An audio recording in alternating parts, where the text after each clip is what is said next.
Hello friends, welcome to Tamil recipes. இப்போ மணத்தக்காளி கீரை எடுத்திருக்கேன். இதை வச்சு ஒரு தண்ணி சாறு செய்ய போகிறேன். அது எப்படின்னு பார்க்கலாம் வாங்க.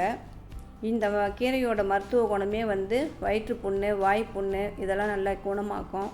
உடம்பு ரொம்ப ஹீட்டாக இருந்தால் அதுக்கும் இது ரொம்ப நல்லது. அல்சர் உள்ளவங்க இதை வாரத்தில் 2 தடவை இந்த மாதிரி தண்ணி சாறு வச்சு நீங்கள் குடிச்சிங்கன்னா குடிக்கலாம், இல்லைன்னா ரசம் மாதிரி சாப்பாட்லேயும் போட்டு சாப்பிட்லாம். அது ரொம்ப நல்லது. இந்த கீரை சாறு செய்யறதுக்கு முக்கியமானது அரிசி கழுவுன தண்ணி, கழனி தண்ணிம்பாங்கள்ல, அதில் தான் நம்ம செய்யணும். அது அரிசி கழுவிட்டு ஃபஸ்ட்டு தண்ணி இருக்கும்ல, அதை கீழே ஊற்றிட்டு 2வது தண்ணி, 3வது தண்ணி அதை எடுத்து நம்ம அதில் தான் நம்ம எல்லாத்தையும் வேக வைக்கணும். இப்போ இதுக்கு ஒரு தக்காளி எடுத்துருக்கேன், சின்ன தக்காளியாக. ஒரு 7-8 சாம்பார் வெங்காயம். இது மிளகு ஜீரகம். நம்ம ரசத்துக்கு எப்படி உடைப்போமோ அந்த மாதிரி அது மிக்சியில் போட்டு உடச்சிக்கணும். இது அரிசி கழுவுன தண்ணி. நம்ம எந்த பாத்திரத்தில் இந்த கீரை செய்ய போகிறோமோ அந்த பாத்திரத்தில் மாற்றிக்கலாம் தண்ணியை.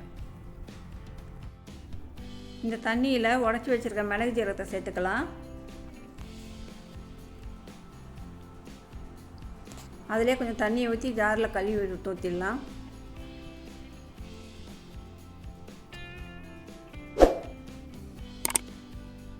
இப்போ இது கூட ஒரு தக்காளி கட் பண்ணி வச்சுருக்கேன், அதை போட்டுடலாம். ஒரு 7-8 சாம்பார் வெங்காயம் கட் பண்ணி வச்சுருக்கேன், அதையும் சேர்த்துக்கலாம். இதெல்லாம் நம்ம எண்ணெயில் வதக்க தேவையே இல்லை, தாளிக்கிற வேலையும் கிடையாது. எண்ணெயே துளி கூட சேர்க்க வேணாம் இதில். இப்போ 1/2 டீஸ்பூன் மஞ்சள்தூள் சேர்த்துக்கலாம். இதுக்கு பச்சை மிளகாலாம் யூஸ் பண்ணக்கூடாது, ஏன்னா இது வயிற்று புண்ணுக்கு செய்கிறது. அதனால் பச்சை மிளகா அறவே சேர்க்கக்கூடாது. இதில் இப்போ இந்த மிளகோட காரம் மட்டும்தான், வேறு எதுவுமே கிடையாது.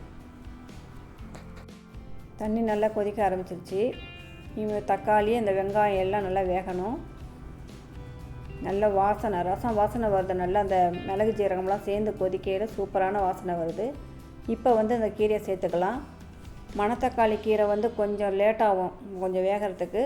அதனால் நல்லா போட்டு நல்லா கொதிக்க விட்டுடலாம். இப்போ பனி ஓவராக இருக்குது. சில பேருக்கு உதடெல்லாம் வெடிக்கும், வாய்ப்புண்ணு வரும். அதுக்கெல்லாம் இந்த கீரை சேர்த்துக்கிட்டிங்கன்னா ரொம்ப நல்லது. மற்ற கீரையை விட மணத்தக்காளி கீரை கொஞ்சம் லேட்டாகும் வேகிறதுக்கு. கீரையை போட்டு நல்லா கிண்டி விட்டாச்சு. இப்போ கொதிக்கட்டும். கீரையை திறந்து வச்சு தான் வேக வைக்கணும். மூடி வச்சிட்டிங்கனாக்கா மணத்தக்காளி கீரை கசந்து போயிடும். இப்போ இந்த தண்ணியை பாருங்கள், கீரையில் உள்ள ஜூஸ் எல்லாம் அதில் இறங்கி க்ரீன் கலருக்கு மாறி இருக்குது. இப்போ நான் கொஞ்சம் தேங்காய் அரைச்சி வச்சுருக்கேன், அதை நான் இதை சேர்த்துக்கிறேன்.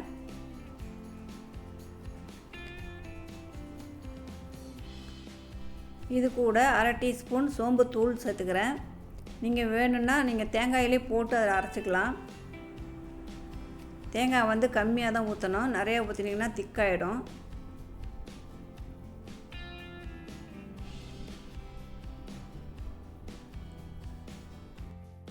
சூப்பரான தண்ணி சாறு ரெடி ஆயிடுச்சு. சாப்பாடு நல்லா சூடாக வச்சு கொலையை பிசைஞ்சிட்டு அதில் இந்த தண்ணி சாறை ஊற்றி நீங்கள் சாப்பிட்டீங்கன்னா சூப்பராக இருக்கும். தொட்டுக்க ஒரு ஊறுகாய் இருந்தால் போதும்.